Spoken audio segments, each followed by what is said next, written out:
Pemirsa, Aura Kasih akhirnya resmi bercerai dari Erik Amaral setelah Pengadilan Agama Jakarta Selatan mengabulkan gugatan cerai Aura pada sidang pertama yang digelar kemarin secara first take lantaran Erik tak diketahui keberadaannya. Walhasil sekali sidang digelar, pada saat itu juga majelis hakim mengabulkan gugat cerai Aura Kasih. Aura Kasih kian mantap bercerai setelah sempat berdiskusi dengan Erik. Kabarnya, alasan Aura Kasih memilih pisah, salah satunya karena ia enggan meninggalkan tanah air. Sementara sang suami, menurut Aura Kasih, kurang bahagia tinggal di Indonesia. Walau sebelumnya Aura dan Erik terlihat mesra, namun perbedaan prinsip itulah yang membuat keduanya berpisah. Erik disebut-sebut akhirnya pergi dari rumah Aura melalui Bangkok hingga tak ada lagi kabar beritanya. Sebenarnya nggak ini ya. Aku tuh nggak bisa LDR soalnya. Dan dia tuh harus pergi banget. Aurel gitu. banget nih. Terus? Tapi dia tuh kayak harus pergi banget gitu loh. Oh, jadi kamu tuh udah ngasih Bo, gue nggak bisa loh nih kayak gini. Lu jangan pergi deh. Lu jangan pergi. Lu sini aja gitu di Jakarta. I know. Di sini nggak ada opportunity buat gue. Bla bla bla bla bla bla. Oke, ini intinya harus diklarifikasi bahwa bukan karena kamu berjauhan terus kamu mau pisah. Kamunya udah bilang sama dia untuk don't go gitu. Yeah. Terus, ayo kamu cari opportunity di sini, tapi dia memutuskan untuk tetap pergi. Iya, karena ya menurut dia iya, mungkin iya, ada iya, hal-hal yang kayak gue nggak suka di Indonesia. Gue inilah kita dari dulu tuh dia sering ngomong kita harus pindah gitu. Cuma kan nggak bisa dong. Yeah. Karirku juga di sini. Yeah. Aku juga bikin bisnis juga di sini. Dan Yeah. dia tuh kayak, aduh gue nggak bisa ngikutin lo gitu. Egonya cowok lah bun gitu kan. Kayak gue juga I have my own life gitu. Terus gue juga harus. Dia bingung kali Beb di sini mau kerja apa? Iya kan memang bukan di sini gitu iya, dia. Iya kan. Awal-awalnya sih aku mikir kayak jadinya sama aja sih, karena aku pikir kan kayak lu jangan pergi deh gitu. Ini si Bella ini masih kecil banget, masih kayak 8 bulan pas sebelum dia pergi kan. Terus habis itu covid dong, terus kayak I have to kayak survive sendiri gitu. Kebayang gak sih keluarga nggak bisa datang ke Jakarta waktu lockdown. Terus aku kayak lu sendirian nih gitu di sini gitu. Terus kayak cuma sama Mbak gitu. Terus aku pikir kayak pas penerbangan juga udah dibuka, aku bilang gitu, lu balik gak gitu. Aduh gue lagi mungkin dia lagi enjoy jam kerjanya juga di sana juga. Masih itu muda sih, bagus susah. buat dia gitu. Iya. Tapi aku bilang gue nggak bisa gitu, kayak LDR tuh gue nggak bisa. Ya ngapain gue sendirian di sini, mendingan gue sendiri beneran gitu kan. Iya dong, tidak menutup kemungkinan lain gitu kan. Sejak Erik meninggalkan rumah, praktis Aura Kasih mengaku tak lagi berkomunikasi. Ia putus kontak sehingga sulit menghubunginya. Lantaran tak bisa dihubungi, Aura juga tidak mungkin akan mengungkap harta gono gini. Itu sebabnya Aura mengaku ikhlas dan sudah siap lahir batin sebagai single parent. Berapa lama tidak bertemu dan tidak ada komunikasi? Ya nggak ketemu sekitar setahun lebih ya.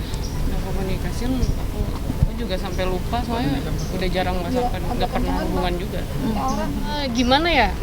Dari pertama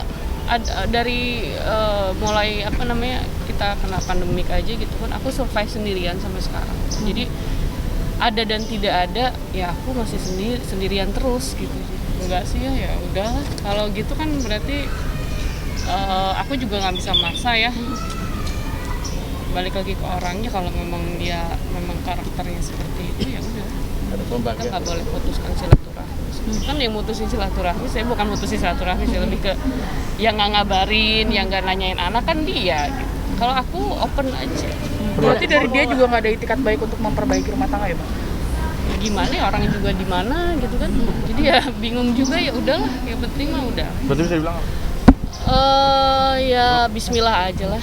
Mau gimana lagi ya, aku sih ya semuanya harus dimulai dengan bismillah gitu. Jadi ya kadang aku juga pernah insecure dengan masa depan, gimana anak gue nih gitu. Aku harus survive gitu. Aku juga banyak juga yang orang yang butuhin aku. Jadi aku pikir ya udah kewajiban ya. Hati Aura merasa lega usai mendengar putusan majelis hakim. Ia merasa masalah rumah tangganya berakhir. Kini, sebagai janda satu anak, pelantun Mari Bercinta itu mengaku siap membesarkan buah hatinya. Aura mengaku tengah sepi job di dunia hiburan, namun ia berencana mengembangkan bisnis kecantikan yang sudah dirintisnya sejak lama. Enggak ada. Aku yang penting selesai aja dulu. Anak-anak gimana? Aku sih ya rezeki itu di tangan Allah ya, maksudnya semuanya udah ada bagiannya, jadi nggak perlu khawatir lah sama rezeki ya. Aku untuk Bella sendiri udah ada rezekinya masing-masing, jadi nggak perlu harus ribet dengan itu. Aku juga masih oke kok, masih bisa kerja. Sebenarnya dari kemarin juga udah beberapa sih kayak web series, film gitu. Cuman aku masih concern di bisnis aku kan, klinik kecantikan, mau ngembangin juga dan nggak mau terlalu ngabisin waktu di luar gitu. Jadi kan karena Bella kan cuma tinggal sama aku kan. Jadi ya aku juga harus concern buat anak juga.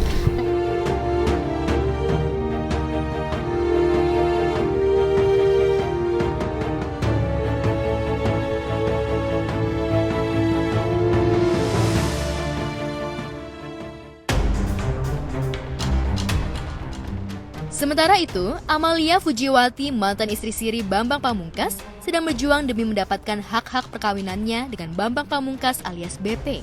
Namun, usaha Amalia agar status anaknya diakui BP belum membuahkan hasil. Bahkan mediasi pertama yang digelar kemarin menemui jalan buntu. BP tetap pada pendiriannya, ia hanya akan memberi nafkah kepada anaknya. Ya udah dijalani aja proses hukumnya ya, karena kan saya memang tujuannya berjuang untuk anak aja gitu.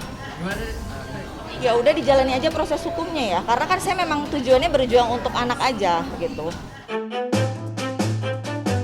Hati Amalia merasa kecewa sebab tak bisa bertemu dengan BP. Selain tak bisa mengutarakan maksud hatinya secara langsung, Amalia juga tidak bisa menuntut lebih jauh soal BP yang menolak adanya pernikahannya dengan Amalia. Namun, Amalia tak putus asa, ia mengaku akan terus melakukan upaya hingga BP mengakui apa yang sudah menjadi tuntutannya selama ini. Saya kurang tahu, beliau mampunya aja. Yang teteh untuk sendiri seperti apa? Enggak, saya nggak nuntut nominal. Iya, kan dia yang udah nyampein, saya mau ngasih sekian rupiah per bulan waktu itu gitu. Ya udah itu aja yang dia sampaikan, bukan saya yang minta. Kan pada dasarnya Mas BP janji sama anaknya nggak ditepati. Walaupun itu tidak tertulis secara kontrak seperti adendum gitu kan, namanya janji harus ditepati gitu aja sih Mbak. Sejak kapan kan? Waktu pas kita sepakat bercerai bulan Desember. Ya itu kan ini balik lagi, itu kan versinya dari pihak Bu AF ya. Ya silakan saja menyampaikan seperti itu. Kan intinya harusnya forum yang bisa memfasilitasi beliau untuk memperjuangkan haknya yang versinya beliau itu perlu diperjuangkan, silakan. Beliau udah memilih untuk di jalur pengadilan, ya kita tunggu dia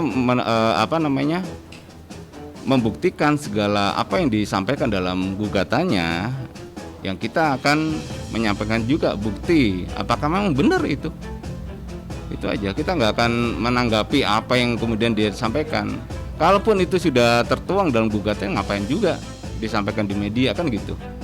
Saya akan menyiapkan psikis anak-anak saya supaya dia fight dengan kehidupan ini. Tapi anak saya harus tahu kalau saya sudah berjuang untuk mereka. Kalaupun pada akhirnya bapaknya nggak mau mengakui, nggak mau segala macam, it's okay, nggak apa-apa. Tapi saya tetap berjuang gitu. Tak hanya itu, di tengah perjuangan Amalia itu, kabarnya perempuan berkerudung itu disebut-sebut sedang mengandung buah cintanya dengan BP. Itu sebabnya Amalia dan Tribuana, istri BP, kabarnya terlibat perang dingin. Lantas bagaimana upaya pihak BP mendengar isu soal kehamilan Amalia? Bagaimana langkah yang dilakukan BP untuk mengakhiri konflik memalukan ini? Yang harus dipertanyakan bagaimana psikisnya Mbak Dewi sebagai istri Bang BP ya. Bagaimana anak-anaknya? Kenapa nggak berpikir seperti itu? Kenapa harus orang yang mengaku-ngaku bahwa dia pernah nikah siri, itu yang kemudian harus diperhatikan, ya kan? Belum tentu kebenarannya kan gitu. Bagaimana yang benar-benar yang istrinya itu? Bagaimana psikisnya? Pernah nggak dipikirkan? Gitu loh. Apalagi anak-anaknya. Ya nanti saya bilang aja, saya selalu jujur sama anak-anak saya, cuman tunggu timing yang tepat. Merasa nggak sih melihat sampai nggak pertama itu bagaimana kan? Nggak apa-apa, alhamdulillah kalau mereka baik-baik. Saya kan dari dulu juga sangat menghormati Mbak Dewi. Ya sampai sekarang sih fokus kita di persidangan ya. Tidak lagi bicara tentang apa yang dia minta. Kita buktikan aja di persidangan siapa yang benar gitu loh. Di awal kan waktu sebelumnya, waktu selesai persidangan kan juga saya sampaikan bahwa kita akan membantah semua yang tidak benar kan gitu. Ya kita tetap konsisten dengan itu. Ranahnya udah jelas, udah masuk di persidangan, kita nggak bisa menyampaikan sesuatu yang di ranah publik gitu loh. Itu udah bicaranya di forum yang ruang lingkupnya lebih terbatas di persidangan itu sendiri. Nggak mungkin kita ungkap di umum. Ya dari pihak beliau nggak mau mengakui anak, hanya mau transfer uang aja, nafkah gitu. Jadi ya kita lanjutin aja proses hukumnya, kita hormati. Saya sih udah no hard feeling atau nothing tulus ya, hasilnya nanti bagaimana ya bagaimana Allah aja. Yang penting anak saya tahu kalau saya udah memperjuangkan hak-hak dia gitu. Kalaupun pada akhirnya Mas Bambang tetap nggak mau mengakui dengan berbagai sanggahan dan alibinya, ya udah nanti dipertanggungjawabkan di akhirat aja.